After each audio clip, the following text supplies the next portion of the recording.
nchi hii kama na Mungu azuie kabisa itaenda katika machafuko ya aina yoyote, hakuna jirani yeyote atakayetuazima fito wala chumvi. Tunabaki wa Tanzania. Na ndio maana nakuja kwa nilichokuwa nataka kukisema. Mwaka huu na umuhimu sana, hata kama baadhi ya watu wangesema sisi tutalala, bado hakuna mtu atakaye kusaidia hiyo kazi, kwa sababu ni maombi na kazi. Na hata alisema katika Zaburi, hata yule ambaye ni mnyonge. Ili neno nadhani mnajua liko katika Zaburi, hata aliye mnyonge kuna wakati anaambiwa aliye mnyonge na apigane, asimame kupambana. Na nchi hii imefika hapa. Nilitaka kuyasema haya kwa sababu ya umuhimu wa swala la Oktoba 29.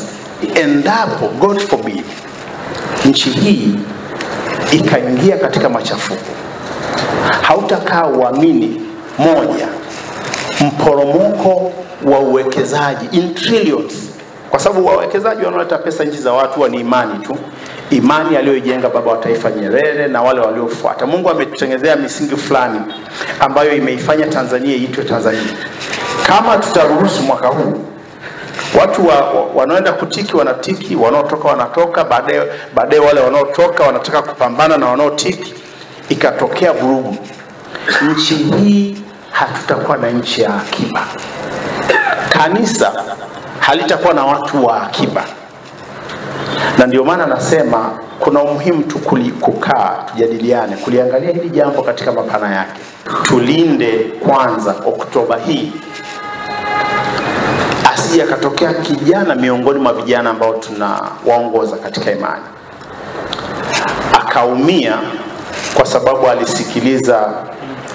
alisikiliza kelele zinazomwambia afanye kitu ambacho sicho.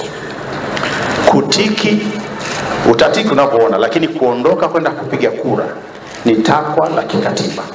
Mambo mengine watu wanaweza kujadiliana, na ndio maana tunaambiwa njoni tusemezane. Nchi hii mtu lazima apigiwe kura, na katika kupigiwa kura kuna kitu unatoa salamu kwa yule aliyempigia kura. Kuna mkopo unampa kwamba sisi bwana tumekupigia kura, lakini na sisi tuna kwetu haya. Na la pili, kanisa lifikirie na lisisitize uwepo wa moja kwa moja wa amani katika nchi hii. Amani katika mkoa huu wa Mwanza, lakini maziwa makuu, kwa maana ya kanda hii ya ziwa. Amani katika Jamhuri yetu ya Muungano wa Tanzania. Amani katika miji mikubwa. Tarehe 28 ambayo mama anakuja, mimi ningeomba wote tutoke tukamsikilize.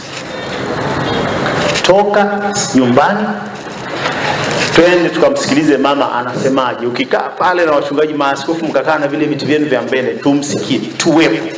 Presence ya kanisa ni muhimu kuliko unavyofikiria.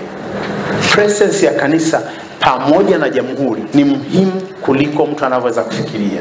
Halafu la pili, tuwaombe watu wetu. Na nilimwambia mtu tuwaombe watu wetu watoke kwa wingi. Mwanza mkifanya mkutano wenu mmoja, mnahubiri injili, watu wakiamua kutoka wanafika wangapi? Nipe tu hesabu ya haraka wakitoka sawa sawa mkutano uliofunika. Watu 100,000 wanafika. Acha na zaidi. Kwa sababu Mwanza ulisema na watu zaidi ya 300,000. 3,600,000. Makanisa yakiamua kutoa watu wakamsikilize kwanza Mama Samia Suluhu Hassan, watatoka watu 100,000 kirahisi sana. Mungu anachagua kiongozi kwa sababu zake mwenyewe. Anakuwa tu amemchagua kwa sababu anazojua mwenyewe, kwa wakati alioamua mwenyewe, akaamua kwamba bwana huyu mtu atawapitisha katika kipindi hiki. Anajua ni kwa nini amefanya hivyo. Je, una majibu ya maswali yote? Huna. Na nikiuliza kila askofu hapa kama ana majibu ya maswali yote ambayo tunayo, hana. Lakini Mungu amemsimamisha Samia Suluhu Hassan kwa majira na wakati kama huu katika Tanzania, pamoja na changamoto zote tunazozipita, nchi hii ifike mahali fulani. Pale mliposema serikali itupie jicho, iangalie fununu chokochoko zinavyotokea, ni lazima tusikilize watu, kwa sababu hii ni serikali ya watu. Watu wana haki ya kusikilizwa, lakini pia wasikilizwe na waelimishwe. Wale ambao pengine wanakuwa na mambo ambayo hayaeleweki, hoja zao wasikilizwe, waelimishwe. Yale ambayo yanasemwa ambayo ni ya ukweli, yanayowachukiza watu, tuyachukue, tuyarekebishe. Kunakuwa na utatizo gani hapo? Tutakaporekebisha hakuna atakayechukia, wote tutakuwa nasema sasa tuko salama, tunayesonga nini mbele. Kwa sababu nia kubwa ni sisi sote kuondoka hatua moja kwenda hatua nyingine. Kauli zetu zitakapotoka, hata mimi leo mkuu wa mkoa nikitoa kauli yenye lengo la kuwagawa watu, kauli ikishatoka hairudishiki tena wapi? Mdomoni. Na kauli inapotoka ni sawasawa na risasi inapotoka, hairejei tena kwenye chemba ile ya bunduki. Na ndio maana tunaambiwa kauli ni ncha kali kuliko hata risasi. Kwa hiyo kauli zetu zina umuhimu mkubwa. Kwa faida ya nchi yetu, kauli zetu zilenge kujenga umoja wa kitaifa.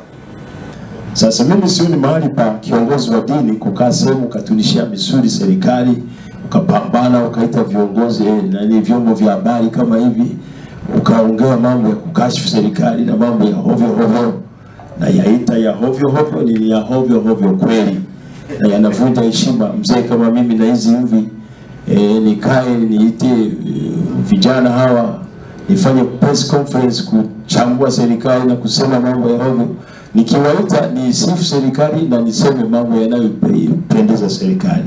Sina jinsi na sina uchaguzi katika hilo. Hilo ni moja. Lakini la pili, Mungu alilotuagiza Timotheo kwanza ile sura ya 2 mstari wa 1 mpaka wa 3, hata ukitaka 4 sawa, anasema kabla ya mambo yote dua, sala, maombezi na shukrani kwa ajili ya watu wote, lakini zaidi kwa ajili ya wafalme na wenye mamlaka, ili watuongoze kwa amani na utulivu. Ni ukweli usiopingika ndugu viongozi wetu kwamba sisi viongozi wa dini tuna wajibu wetu wa kufanya, lakini pia na ninyi mna wajibu wenu wa kufanya kama serikali. Bwana asifiwe. Nipongeze hili ambalo mmetuita, ni moja kati ya wajibu ambao mnaofanya kwamba amani iweze kuendelea katika nchi yetu. Lakini sasa ndugu viongozi wetu, tunawasihi na kuomba kwa neema ya Bwana, haya ambayo yanazungumzwa katika vyombo vya habari ambayo kwa kweli yanaviashiria kuchafua amani yetu, ifikie mahara yapatiwe majibu, ili kusudi yasitoe kutetea shida katika nchi yetu. Maana tu kama wale wenye dhamana wasipoyapatia majibu, yakazungumzwa, yakawekwa wazi, wakanyamaza, ni wazi amani yetu inaweza kuharibika katika taifa letu. Kwa hiyo ndugu zangu sana, viongozi wetu tunawapenda, tunawaheshimu, na tuko tayari kuhudhuria mara pote tunapotuita. Ndio maana hata sasa tumekuja hapa, simetuita nini? Tumeomba basi haya ambayo yanazungumzwa, ambayo yanaviashiria vya kuleta vurugu katika nchi yetu, yapate majibu. Sisi wenyewe tunatakiwa tuonyeshe mfano.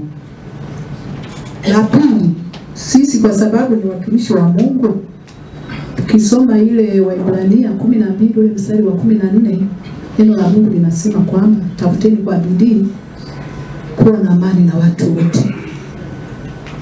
Kwa hiyo nimesema sisi tumeitiwa utakatifu. Biblia inasema kwamba tusipokuwa na huo utakatifu hatuwezi kumuona Mungu. Haya mambo mengine tunayoendelea nayo kuna siku yatapita, lakini pia tusihame katika yale maono ambayo Mungu ametuitia.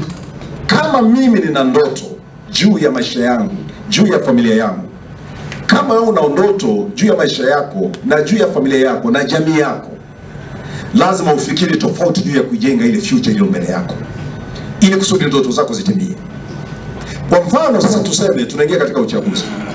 Lipi jema? Tutoke tutiki au tutoke? Basi unaamua tutoke. Ukishatoka maana yake ni kwamba ndoto zako unazivuruga, familia yako unaivuruga, jamii yako unaivuruga, hata wewe mwenyewe unajivuruga.